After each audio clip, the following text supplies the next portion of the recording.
Rain means बारिश, on the roof means छत पर, यानी छत पर क्या पड़ रही है, बारिश हो रही है। आगे देखो, when the sky is covered with dark clouds and it starts raining, जब जो बादल हैं वो किससे भर जाते हैं, जो आसमान है वो किससे भर जाता है, घने काले बादलों से, तो बारिश होने लगती है। Have you ever listen to the patter of soft rain on the roof. देखो ये वाला जो वर्ड है पैटर, ये बार बार आएगा पोएम में। पैटर का मतलब मैं आपको समझा देता हूँ। पैटर का मतलब होता है, जब आपने देखा होगा जब बारिश पड़ती है ना छत पे तो आवाज आती है एक, उस आवाज के लिए कह रहा है, रेन ड्रॉप्स की उस आवाज के लिए वर्ड यूज हुआ है पैटर। What thoughts flashed through your mind as you heard this melody of nature? Melody होता है कुछ अच्छा सा म्यूजिक जब बजता है, ये नेचुरल म्यूजिक है, नेचर का म्यूजिक है, तो ये पूछ रहा है कि आपके दिमाग में उस टाइम क्या ख्याल आते हैं। Read the poem to find out what the poet dreamed of while listening to the rain.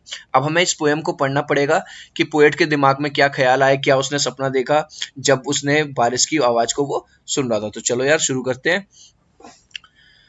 देखो, when the humid shadows hover, अब देखो humid shadows का मतलब मैंने यहां पे लिख दिया है आपके लिए डार्क क्लाउड्स। जो शेडोज वर्ड यूज हुआ है वो काले घने बादलों के लिए यूज हुआ है। और जो होवर का मतलब होता है हिंदी में मंडराना, और इंग्लिश में होता है टू मूव अराउंड समथिंग, किसी चीज के चारों तरफ मंडराना। Over all the starry sphere, starry word use हुआ है यहाँ पे स्टार्स के लिए, तारों के लिए।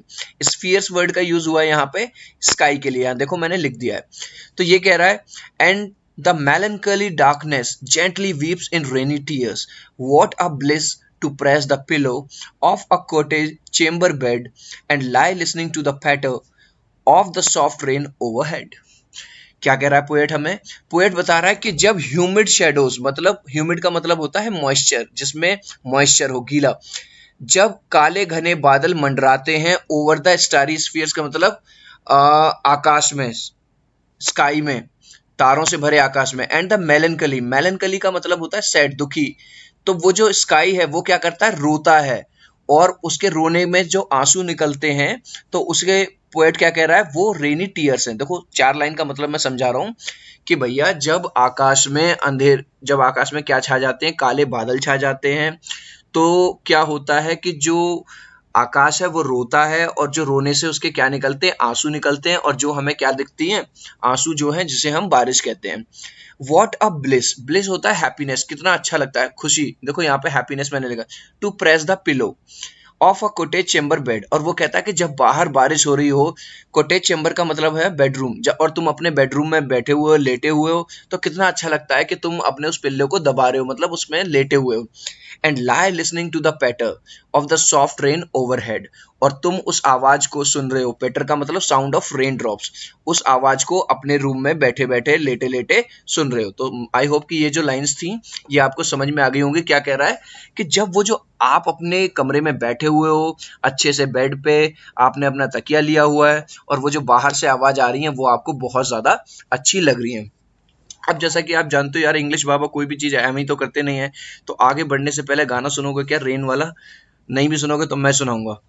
चोरी चोरी छोरा छोरी छत पे मिलेंगे तो खेलेंगे प्रेम गेम, छोड़ के सारी बातों को रोमांस रहेगा man, on the roof in the rain, on the roof in the rain. चलो भैया आगे आ जाओ, ज्यादा गाने मत सुनो।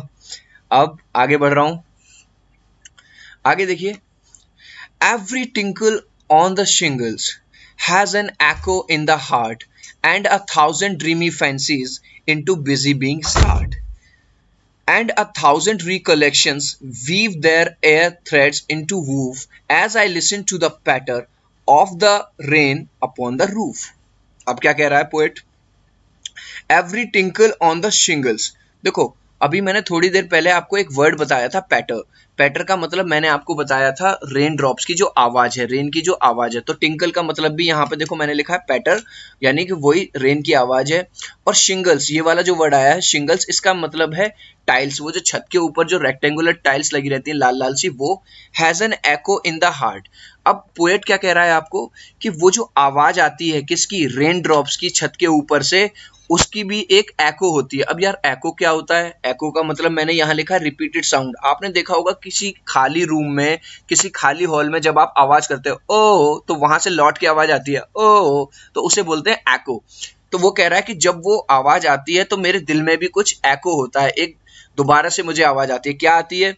And 1,000 dreamy fancies into busy being start. अब वो कह रहा है कि मुझे मतलब ड्रीमी फैंसीज का यहाँ पे मतलब है कि अचानक से मेरे मन में ना सपने आने लगते हैं, कई बातें मैं सोचने लगता हूँ। क्या?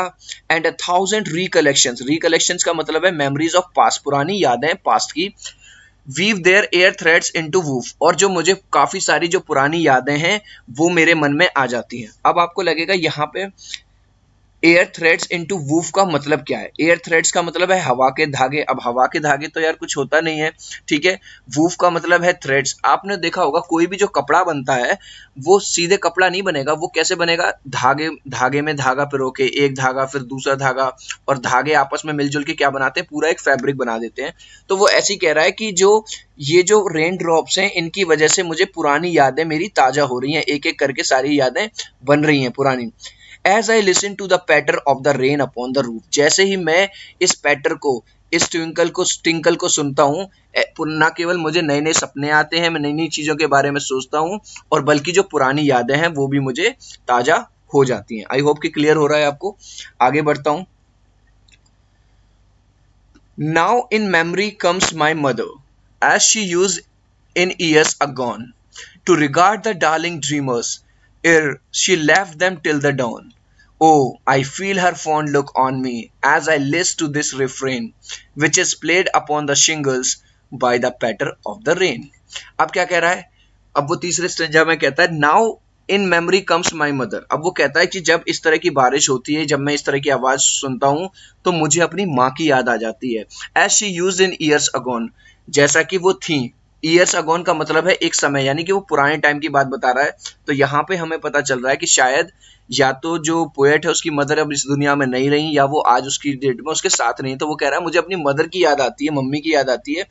To regard the darling dreamers ere she left them till the dawn, और वो कहती थी, डॉन का मतलब होता है डे ब्रेक, जब जैसे ही दिन शुरू होता है, और ERE इसका मतलब है बिफोर। वो क्या कहता है कि जो मेरी मम्मी है मुझे सोने देती थी। कब तक सोने देती थी? ड्रीमर्स वो अपने लिए यूज कर रहा है कि जैसे मैं सपने देखता रहता था, सोता रहता था, तो मेरी मम्मी मुझे सोने देती थी कब तक? डॉन तक, जब तक कि सुबह ना हो जाए, डे ब्रेक ना हो जाए। O I feel her fond look on me as I list to this refrain. अब वो पोएट अपनी मदर को याद कर रहा है, शायद थोड़ा इमोशनल भी हो रहा है। वो कह रहा है कि मुझे ऐसा लग रहा है कि आज भी भले से वो मेरे साथ नहीं है, लेकिन ऐसा लग रहा है कि वो मुझे अभी भी देख रही हैं। यहाँ पे एक वर्ड आया है, ये देखो, लिस्ट, LIST। लिस्ट का मतलब मैंने यहाँ पे लिख दिया है लिसन। और रिफ्रेन, अब रिफ्रेन का मतलब वैसे तो मैंने यहाँ पे लिख दिया था साउंड ऑफ द रेन, वही जिसका अभी पैटर आया था, टिंकल आया था। लेकिन रिफ्रेन का एक्चुअली मतलब होता है किसी चीज को रिपीट करना, repeated part of a song होता है ना, किसी भी सॉन्ग का रिपीटेड पार्ट। तो यहाँ पर रिफ्रेन क्या है? यहाँ पे क्योंकि ये पोएम पढ़ रहे हैं रेन ऑन द रूफ, तो यहाँ पे मतलब है इसका उस रेन की आवाज, which is played upon the shingles by the patter of the rain. तो ये जो पैटर हो रहा है, जो शिंगल्स यानी जो टाइल्स के ऊपर जो रेन ड्रॉप्स पड़ रही हैं और उसकी आवाज जो आ रही है, अब उसकी वजह से उसे उसकी मदर की याद आ जाती है, जो कि उसे सोने दिया करती थी कब तक? डॉन तक। तो यहाँ पे हो जाती है ये जो पोएम है, ये खत्म हो जाती है।